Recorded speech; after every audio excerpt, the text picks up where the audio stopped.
Hey guys! Bet you weren't expecting this after a 3-month absence, but whatever. We're gonna play Crash 2 because, you know, the Insane Trilogy is coming out soon and I am excited for it. I was gonna play the first game, but then I tried it Bandicoot 2, Cortex Strikes Back. and I forgot how obtuse it was. Start to begin. So we're gonna start a new game. Woo! So, we're gonna start with Cortex falling. That'll be fun.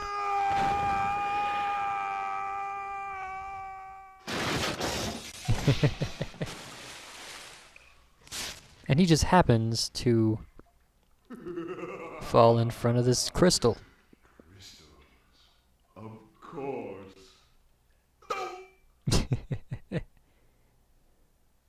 1 year later, he's been trapped there for a year? But Oh. like the Cortex, to reach full power, we need not only your master crystal, but also the remaining 25 slave crystals from the surface. How do you expect to retrieve them when we don't have any Earthbound operatives left? You fool! Do you think I'm unaware of the situation? If we don't have any friends left on the surface, then we need to find an enemy.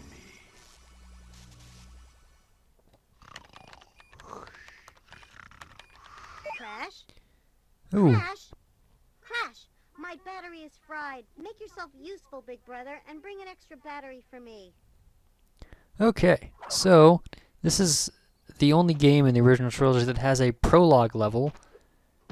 It's also kind of weird that she has a laptop that apparently doesn't have some sort of battery indicator, because she seemed rather surprised. Anyways, Clancy Brown voices Cortex in this game. It's the first time. He's awesome at it. And we have this little area to kind of test our skills. I'm going to see something real quick. I think I can turn on analog controls, but I'm not sure. I'll find out. Yes, I can. Cool, that'll make this so much easier. Just because navigating in a 3D space with only 4 directions of movement, maybe 8, but still a little awkward. But yeah, I was going to play the first game. Actually, I did a little bit, but it was really obtuse, and I didn't like the time I had, so I might come back to it later, but I'm definitely going to be playing the Insane Trilogy when that comes out. And ooh, this looks foreboding. Gasp, who could have seen that coming? Maybe someone who's played the game before. And we land in a warp room. Woo.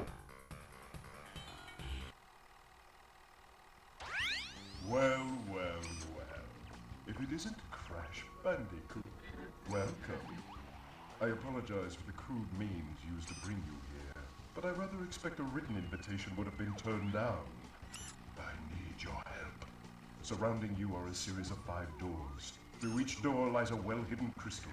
The crystals look like this. Bring me the crystals, Crash. That is all I will say for now. We will speak again. Ooh, ominous. But yeah, Cortex is the villain of the series. We're gonna just do this level by level. If this was a speed run, I'd be doing them a little out of order to maximize like lives and mask stuff. But I'm not a speedrunner, so we aren't gonna do that. But this level, first level of the game, Turtle Woods, has a secret gem. I'm gonna do a couple weird things. I'm gonna try to go for the blue gem in this, which is gotten by not hitting any boxes. I love the little atmospheric things like the birds, but also we're going to try to avoid getting the crystal because that will unlock, or not unlock, but it'll display a secret kind of ending or little video from Cortex about missing all the gems. And yeah, one of the cool things is since we're avoiding checkpoints, we're not gonna, if we die or if we hit a box, we can just die and reset the entire stage. It's also a good idea sometimes to hug the outskirts of a level because it'll, you can like hang on to the edge and not have to worry about, oops, I got hit. Ooh, this is gonna be tough. I'm gonna, oh, I messed up. Alright, well, I'm gonna kill myself. Yep, made a tiny mistake. Time to die. Actually, can I just, yeah. I wonder if this is gonna get the ending, or the thing. It does. Ha! No Crash. I said bring me the crystals! Now, get back in there. Okay, so that was a quicker way to see that anyways, but we're gonna try again. Might be a good idea to actually go for a regular run first so I have some Aku Aku masks, because I'm gonna probably take some damage. So yeah, I'll go ahead and do it regular first, but this is the only level I know of, well, one of two I think in this game that requires you to go through it twice to get everything. I can also slide and do like a high jump from that, which is something that wasn't in the first game. But yeah, you gotta collect fruit, gotta spin enemies. This game is basically if you took a 2D side scroller and turned it on its side, that's what you'd get here.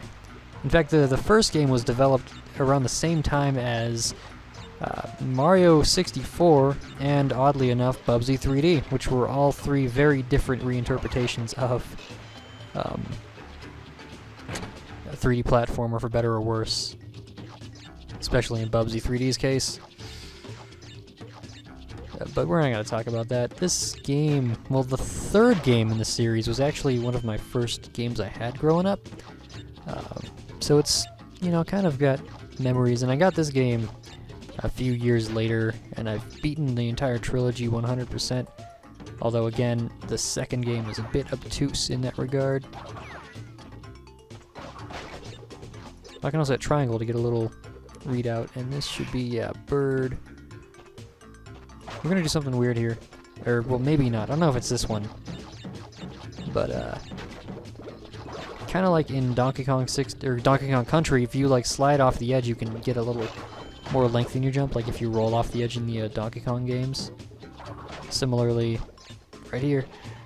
Oh, we need to be quick about this. Ha! Oh, geez, I think I screwed it up. Ha! I didn't. Those are... You can't really get up to those if you let them, the flamingo things, duck down. But I'm good at this. But I mean, it's not hard to be good at this game. It's Crash. I'm really excited for the Insane Trilogy, but I've already said that at least once. I'm gonna probably say it 2.5 more times. This game actually introduced nitro crates too. They explode when you touch them no matter what, which is not always fun.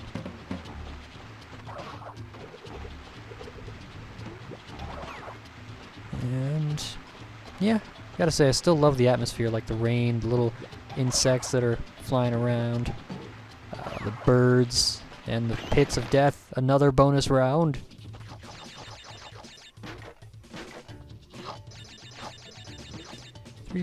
These take 10, 6, 7, 8, 9, beep. Extra life. That was a much easier stage.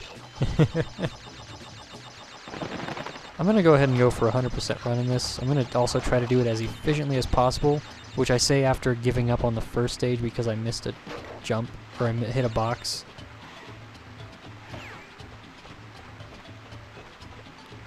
Ah. Another little set of 2 spiky turtles. I like the design of the levels too. I mean, on top of like the atmospheric design, like the little temple with the spiky totems that are supporting the masks that are. Oh, oops! I spun my fruits. I think you can actually avoid these little pits if you just like hug the edge. But I'm not good at this game. I mean, I'm not that good. I'm not like speedrunners will just bypass the entire. Ooh, that was a life. Cool. See, like that. Boom.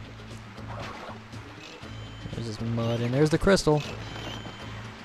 Oh, Cortex would have gotten so mad if I missed that again. Even though I'm not speedrunning, it's usually nice to like skip these little pits because they're just kind of time-consuming. And here's the exit. I should have, yeah, the clear gem. And the crystal. Yeah!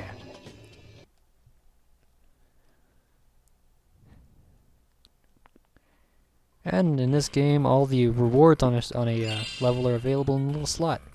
Right there. And now I'm going to do a little dance because I got the gem. He does it every time. I think it's funny. and a little bit adult. Okay, oop, another little message from Cortex. Well done, Crash. I knew I could rely on you. Now listen carefully. These holograms are hard to maintain. During the course of my intellectual pursuits, I have stumbled across a force that threatens to destroy the world. Crystals are the only means of containing it. The fate of the world is at stake. It is imperative, therefore, that you bring them to me. Hey, it's my sister Coco that just kind of showed up out of nowhere in the series. In the first game, Crash had a girlfriend named Tana that looked basically like Pamela Anderson, but she was removed from the game similarly because it was too mature. Ooh. So, gonna try this again. This time I'm gonna do a long jump over that little wall of boxes. And I've got 2 masks, so I can take 2 hits, basically. I also gotta worry about like spinning into enemies because they get knocked backwards and they might hit boxes and break them for you. And that's not a good thing when you're trying to do this, you know, without hitting boxes. So this is what, the 3rd time I'm going through the stage, just to show off what's going on. Okay, gonna avoid that mask for now, which is sad because no one vulnerable. Why did I didn't jump? The jump didn't register, that was annoying. Boom. Ah, sticky mud. Huh. Oop. I like the turtles, the way they like... Okay. No! Oh, that was close, okay. How am I gonna do this? Oh wait, you know what? I'm dumb. If I jump on this one, I won't break it. Good job, me. Alright, I'm gonna try this thing again. Yeah!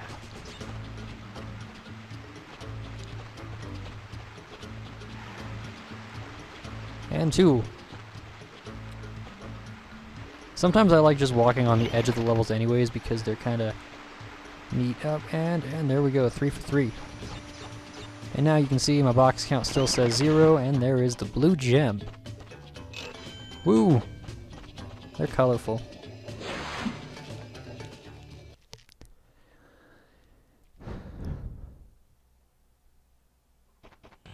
And...